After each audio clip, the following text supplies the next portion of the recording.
For today's part of my Best of 2024 awards, we're switching from action yesterday to adventure slash storytelling.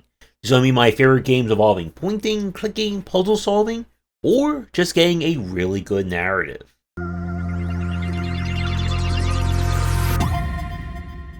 There are a lot of great adventure games we played throughout 2024, but one that we did miss that came out just near the end was Locomotive.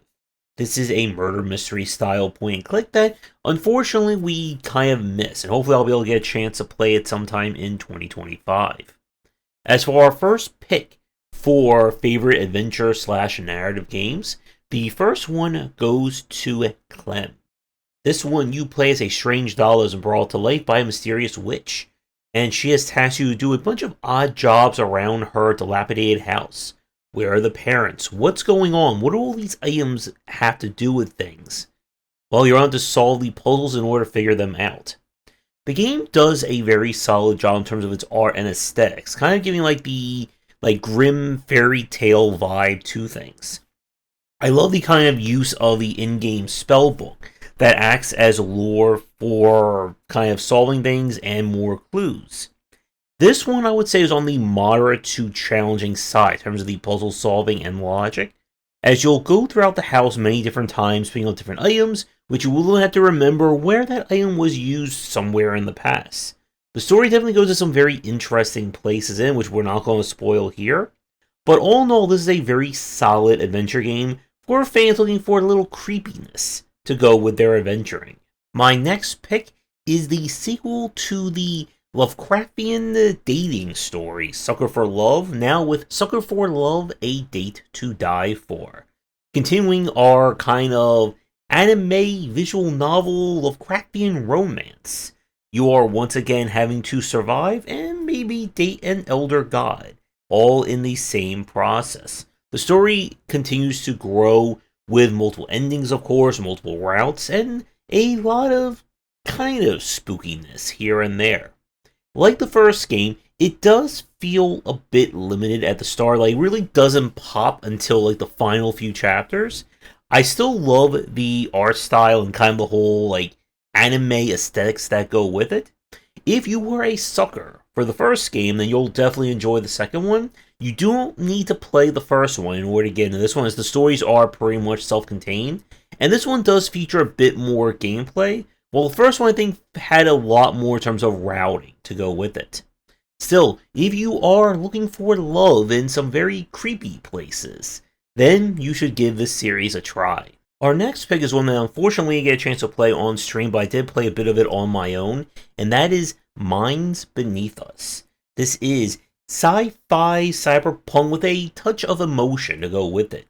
It is the far future where AI programs have been developed so much that they can actually simulate and act human. And for the lesser dregs of society, they may get implanted with an AI to kind of become controlled by corporations.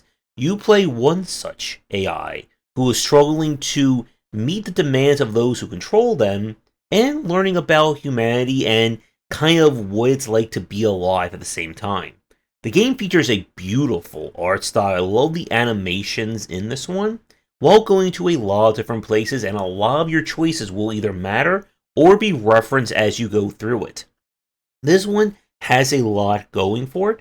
This is less puzzle solving, although there are puzzles involved, and more about kind of exploring the world and kind of seeing what everything is like. Really solid example of an adventure game, and definitely worth to check out. And I think this one kind of slipped through the cracks, unfortunately, for a lot of adventure game fans, so definitely do not miss out on it. We're getting back to the kind of the more traditional style of point-and-click adventuring for their next pick, and that is Prim.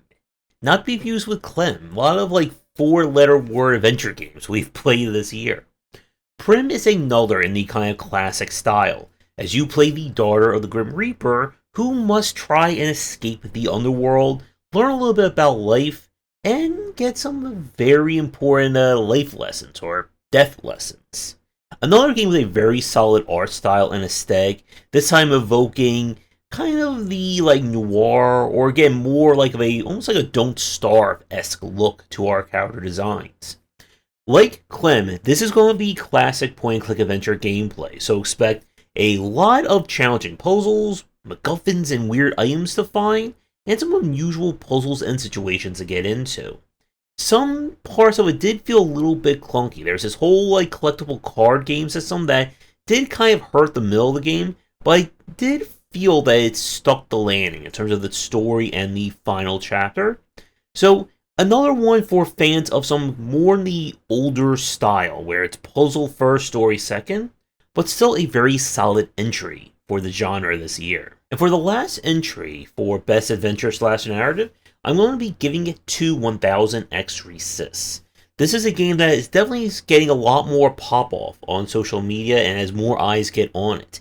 What we have here is a very narrative-focused game that this one, again, is more about the story than anything else, but it's a very intriguing story to go through, combining existential horror, the end of the world, and generational trauma all in one.